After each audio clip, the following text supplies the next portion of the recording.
तो दोस्तों कहते हैं कि जमाने भर में मिलते हैं आशिक कई, मगर वतन से खूबसूरत कोई सनम नहीं होता। जमाने भर में मिलते हैं आशिक कई, मगर वतन से खूबसूरत कोई सनम नहीं होता। नोटों में लिपट कर, सोने में सिपट कर मरे हैं कभी, मगर तिरंगे से खूबसूरत कोई कफन नहीं होता। मगर तिरंगे से खूबसूरत कोई कफन नहीं होता। तो दोस्तों आपके लिए आज मैं स्टैटिक जीके पे एक बहुत ही बेहतरीन टॉपिक लाया हूँ जिसका नाम है फंडामेंटल राइट, एफ आर। इसके बारे में हर किसी ने पढ़ा भी होगा, सुना भी होगा। तो आज हम एक एक करके देखेंगे।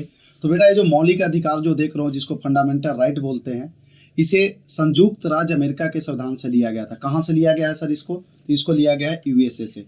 एफ आर फंडामेंटल राइट पूछे तो यूएसए से, और जो फंडामेंटल ड्यूटी है वो कहाँ से लिया गया है?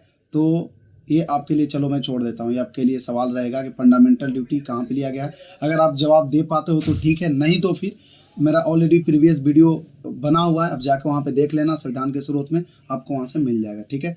और जो फंडामेंटल राइट है बेटा, ये आपका पार्ट 3, किसमें? पार्ट 3, ठीक है, आर्टिकल 12 से 35 तक आता है। किस में आता है सर? तो इंडियन कॉन्स्टिट्यूशन में कहाँ से लिया गया है? तो यूएसए से लिया गया है। और किस में आता है सर? किसकी हम बात कर रहे हैं? तो फंडामेंटल राइट की बात कर रहे हैं, ठीक है। तो जब फंडामेंटल की राइट की बात हो रही है तो उसको लिया कहाँ गया सर? तो सर यूएसए से लिया गया है। किस में आता है सर? तो पार्ट 3 में आता है। ये कहाँ से कहाँ तक है सर? तो आर्टिकल 12 से लेके 35 तक के होता है सर, ठीक है। और इसको क्या है सर? तो इसको संविधान का मैग्ना कार्टा भी कहा जाता है। इसको क्या बोला जाता है सर? तो इसको Magna carta of the constitution भी बोला जाता है। इसमें एक बहुत ही इंपॉर्टेंट है जो आप याद रखना कि पहले जो संपत्ति का अधिकार था, ठीक है, इसको मौलिक अधिकार बोलते थे, लेकिन अब यह नहीं रहा सर। अब जो संपत्ति का अधिकार और मौलिक अधिकार नहीं है, अब यह कानूनी अधिकार हो गया। क्या हो गया सर? ये कानूनी अधिकार हो गया, ठीक है। इसको आप ऐसे भी जान सकते हो कि 44वें संविधान संशोधन जो 1978 ईस्वी में हुई थी, उसमें इसको हटा के 301 के अंतर्गत कानूनी अधिकार कर दिया गया। ये क्या है सर? तो ये कानूनी अधिकार है। अब क्या था कि पहले फंडा मौलिक अधिकार था, तो पिताजी का संपत्ति है तो चलो हमको तो मिल ही जाएगा, क्यों भाई, तो मेरा फंडामेंटल राइट है, हम जाके कोर्ट में जाके इसको केस कर सकते हैं। लेकिन अब वो नहीं रहा सर, अब ये आपका कानूनी अधिकार हो गया, ठीक है। चलिए और देखते हैं सर फंडामेंटल राइट में कौन कौन सा आता है सर। अगर हम बात करें इक्वलिटी की, तो समानता या समानता अधिकार आपका ये आर्टिकल 14 से लेके 18 तक में आ जाता है। इक्वलिटी, राइट टू इक्वलिटी जो बोलते हैं, ये सर आपका समानता का अधिकार जिसको राइट टू इक्वलिटी बोलते हैं, ये आपका आर्टिकल 14 से 18 के बीच में आता है। फिर आपका राइट टू फ्रीडम, ये आपका 19 से 22 तक आता है, ठीक है। फिर आपका राइट अगेंस्ट एक्सप्लॉयटेशन, मतलब कि शोषण के विरुद्ध अधिकार, ये आपका आर्टिकल 23 से लेके 24 तक आता है, ठीक है। फिर आपका धार्मिक स्वतंत्रता का अधिकार, ये आपका आर्टिकल 25 से 28 तक आता है।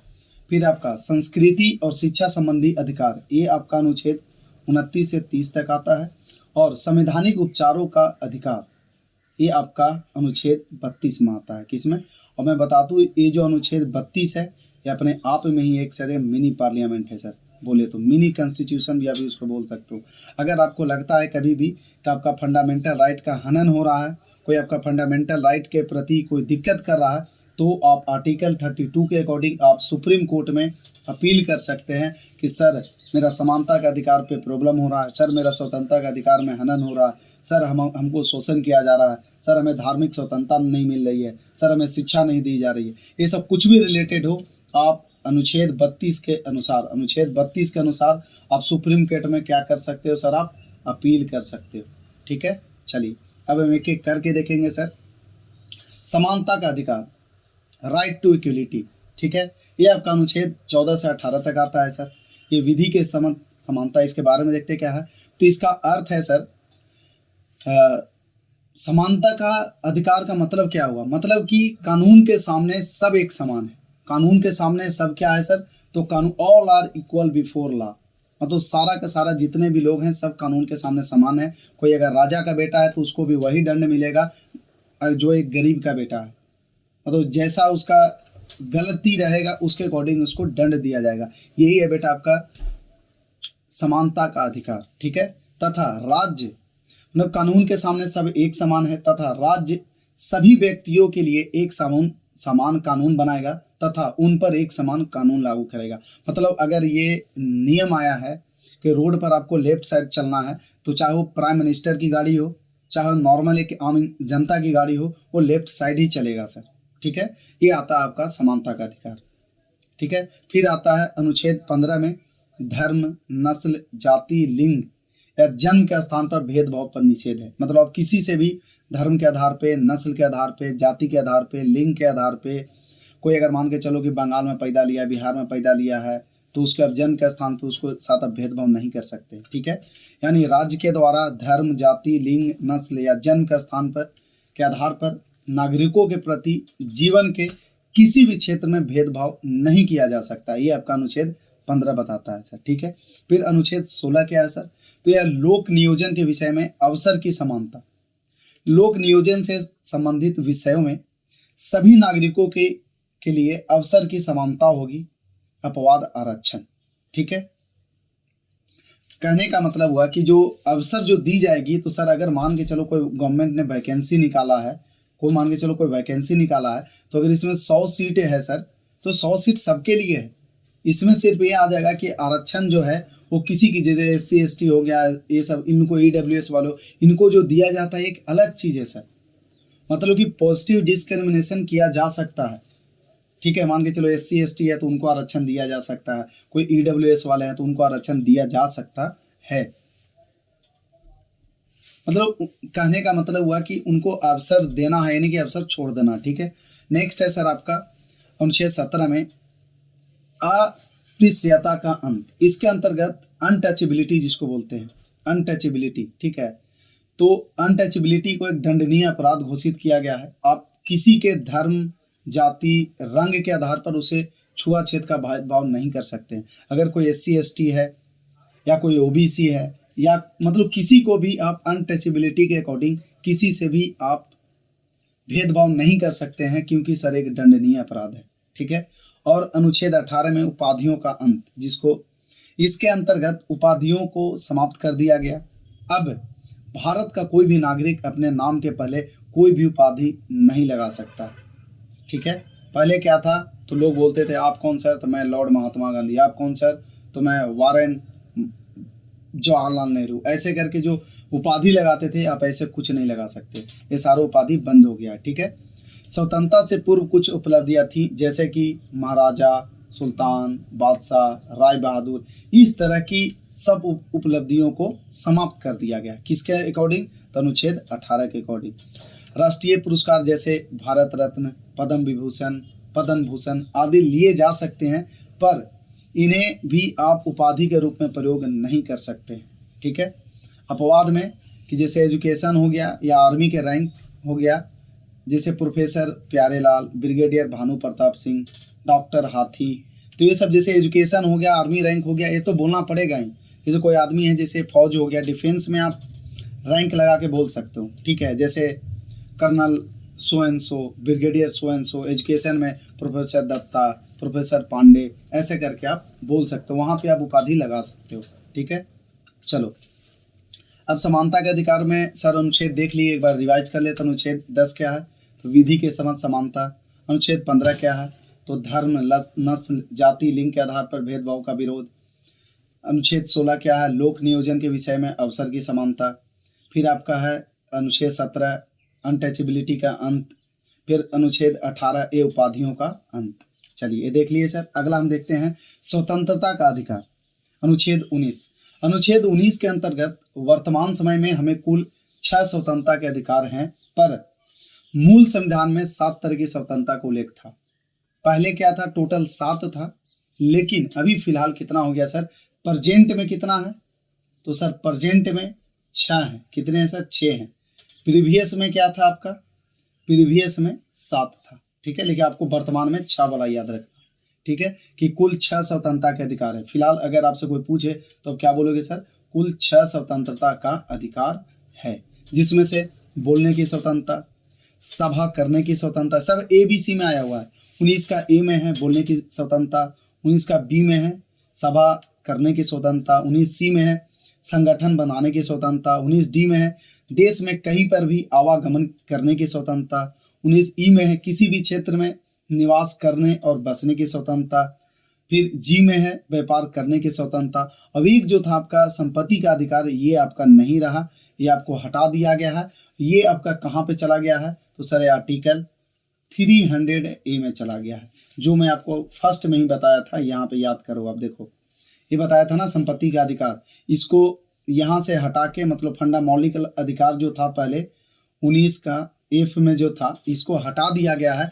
अब इसको किस में कर दिया गया है सर, तो ये आपका ये जो रूप ले लिया है, ये आपका 30A में चला गया है। किस में चला गया है, तो ये आपका 30A में चला गया है। ये आपका कानूनी अधिकार बन गया है। ठीक है, चलिए ठीक है, इसमें कोई दिक्कत किसी को। फिर आपका 19G में क्या है, व्यापार करने की स्वतंत्रता। ठीक है, चलिए आगे देखते हैं सर। स्वतंत्रता का अधिकार अनुच्छेद 19 से 22। ठीक है, इसमें क्या है, अनुच्छेद 20 क्या है सर, तो दोष सिद्ध के संबंध में संरक्षण। इसमें क्या है, तो इसके अंतर्गत 3 प्रकार की स्वतंत्रता का वर्णन है। सबसे पहला, एक अपराध की एक सजा। दूसरा, अपराध करते समय जो कानून बना है उसी के तहत सजा। जैसे आप मान के चलो कि कोई अपराध किए, ठीक है, मान के चलो आपने कोई गलती करी, कोई अपराध किया, तो अपराध जब किए तो एक अपराध की क्या सजा हो सकती है वो। दूसरा, अपराध करते समय जो कानून बना है उसके तहत सजा। तीसरा, खुद के खिलाफ गवाही देने के लिए बाध्य नहीं किया जा सकता। ठीक है, चलिए अनुच्छेद 21 प्राण एवं दैहिक स्वतंत्रता। इसके अंतर्गत सभी व्यक्तियों को कानूनी सीमा के अंदर जीवन जीने का अधिकार है। सबको क्या है सर, जीवन जीने का अधिकार है। किसी भी व्यक्ति से जीवन जीने का अधिकार नहीं छीना जा सकता है। किसी भी व्यक्ति से जीवन जीने का अधिकार नहीं छीना जा सकता है। ठीक है, ये आपका अनुच्छेद 21 में आता है। और इसी में एक जो मोस्ट इंपॉर्टेंट है, इसको आप याद रखना, ये है सर आपका आर्टिकल 21A। ये क्या है, शिक्षा का अधिकार। ये बाद में जोड़ा गया है। इसमें क्या है सर, तो 46वें मतलब 86 कितना सर, 86 जो अमेंडमेंट हुआ था कब, 2002 में, उसके अंतर्गत क्या था कि 6 से 14 वर्ष की आयु के समस्त बच्चों के लिए शिक्षा निःशुल्क और अनिवार्य करने का प्रावधान जोड़ा गया। मतलब कि 6 साल से लेके, इसमें क्या था सर कि 6 साल से लेके 14 साल तक के जो भी स्टूडेंट हैं उनको क्या सर, तो फ्री में, फ्री ऑफ कॉस्ट इनको शिक्षा दी जाएगी। ठीक है, चलिए अगला देखते हैं सर। अनुच्छेद 22 ये बहुत बेहतरीन है, आप इसको पक्का समझना। सपोज मान के चलो आपको पुलिस वाला है सर, वो गिरफ्तार कर लेता है। ठीक है, कोई मान के चलो कोई अपराध किए हैं, तो अपराध के पहले क्या कर सकता है, अपराध के बाद क्या कर सकता है। जैसे एक पुलिस वाला है तो गिरफ्तारी के संरक्षण में क्या है सर, तो देखते हैं अपराध के पहले यानी कि निवारक निरोध। निवारक निरोध कानून के अंतर्गत किसी व्यक्ति को अपराध करने के पहले भी गिरफ्तार किया जा सकता है। अगर कोई व्यक्ति है जो गलती करने जा रहा है तो उसको पहले भी गिरफ्तार कर सकते हैं। कैसे, तो वारंट दिखाने की कोई जरूरत नहीं है। ऐसे व्यक्ति को बिना दंडाधिकारी के समक्ष पेश किए 3 महीने तक जेल में रखा जा सकता है। ठीक है, अगर मान के चलो कि आपको किसी ने गिरफ्तार कर लिया, ठीक है, तो गिरफ्तार होने के बाद आप क्या क्या कर सकते हो, तो अपराध करने के बाद जब आप गिरफ्तार होते हो यानी कि हिरासत में लेते चले जाते हो, तो क्या है सर, तो हिरासत में लेने का कारण बताना होगा आपको। जैसे कोई पुलिस आपको मार के चलो हिरासत में ले रही है, तो आप उनसे पूछ सकते हैं कि हिरासत में लेने का कारण बताएं, और 24 घंटे के अंदर दंडाधिकारी के समक्ष पेश करना पड़ेगा। जैसे मान के चलो कोई आपका डिस्ट्रिक्ट जज है या कोई भी आपका सिविल जज है, तो उनके सामने पुलिस को विदिन 24 आवर आपको क्या करना पड़ेगा सर, आपको पेश करना पड़ेगा। और अपने पसंद के वकील से सलाह लेने का अधिकार होगा। मतलब कि आप चाहें तो अगर आप गिरफ्तार हो गए हैं तो आप अपने अनुसार किसी भी वकील को हायर कर सकते हैं। ठीक है, चलिए अगला है सर शोषण के विरुद्ध अधिकार, जिसको अनुच्छेद 32 से 23 से 24 तक के लिया गया है। अनुच्छेद 24 क्या है सर, जो थोड़ा सा देख लेते हैं। ये है सर बाल नियोजन पर प्रतिबंध। इसमें क्या है कि 14 वर्ष से कम आयु वाले किसी बच्चे को कारखाने, खादानों या अन्य जोखिम भरे काम पर नियुक्त नहीं कर सकते हैं। यानी कि जो आर्टिकल जो 24 है वो ये बताती है कि कोई भी बच्चा अगर वो 14 ईयर से क्या है सर, बिलो 14 ईयर है, बिलो 14 ईयर है, तो आप उसको कहीं पे भी काम में नहीं लगा सकते हैं, वर्क में नहीं लगा सकते, बस कहीं पे भी काम में उसको नहीं लगा सकते। आइदर इन द इंडस्ट्री हो, फैक्ट्री हो या कहीं पे भी, या होटल हो, जिसे देखते होंगे कोई कोई होटल में जो गरीब घर के बच्चे बर्तन साफ करते हुए आपको दिख जाते होंगे, तो वैसे भी इनको नहीं करना, ठीक है। फिर है सर अनुच्छेद 23, आर्टिकल 23 क्या है? मानव के दुर्व्यापार और बंधुआ मजदूरी पर प्रतिबंध। जो मानव का पहले क्या होता था सर, दुर्व्यापार होता था, यानी कि मानव तस्करी होता था, तस्करी होता था, ठीक है। तो इसके अंतर्गत किसी खरीद की जैसे इसमें क्या है कि इसके अंतर्गत किसी व्यक्ति की खरीद बिक्री नहीं की जा सकती है। पहले क्या था कि लोग बंद हैं सर, आप बिक्री नहीं की जा सकती है और ना ही उससे जबरदस्ती मजदूरी करवाई जा सकती है। इसका उल्लंघन करना एक दंडनीय अपराध है। मतलब कि कोई को भी आप बंधुआ मजदूर नहीं रख सकते। बंधुआ मजदूर पर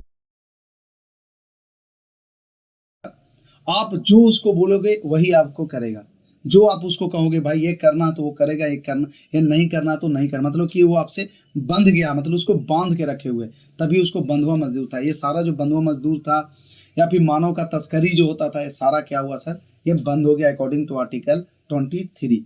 तो जब भी आपको याद आए तो आर्टिकल 23 में और 24 में तो याद रखना कि 23 में क्या है सर, तो 23 में आप लोगों की, जो इंसान है उसकी आप बिजनेस नहीं कर सकते, उसको सेल नहीं कर सकते, उसको बाई नहीं कर सकते, के तौर पे नहीं रख सकते, किसी को आप फोर्स्ड लेबर बना के नहीं रख सकते। 24 में क्या था सर कि कोई भी अगर 14 साल से कम उम्र का बच्चा है तो उसको इंडस्ट्री में, फैक्ट्री में या होटल में कहीं पे भी काम पे आप उसको नहीं रख सकते हैं। ये था बेटा आपका फंडामेंटल राइट्स से रिलेटेड वीडियो। आप ऐसा ही अगर कोई इंपॉर्टेंट और वीडियो या फिर इंपॉर्टेंट किसी टॉपिक पे चाहते हो कि मैं वीडियो आपके लिए बनाऊं, तो आप कमेंट बॉक्स में कमेंट करना कि सर इस टॉपिक पे वीडियो बना दो, तो मैं पक्का आपके लिए वीडियो बनाऊंगा। तो चलिए बेटा मिलते हैं अगले वीडियो में, तब तक के लिए bye bye, take care, keep signing off, जय हिंद।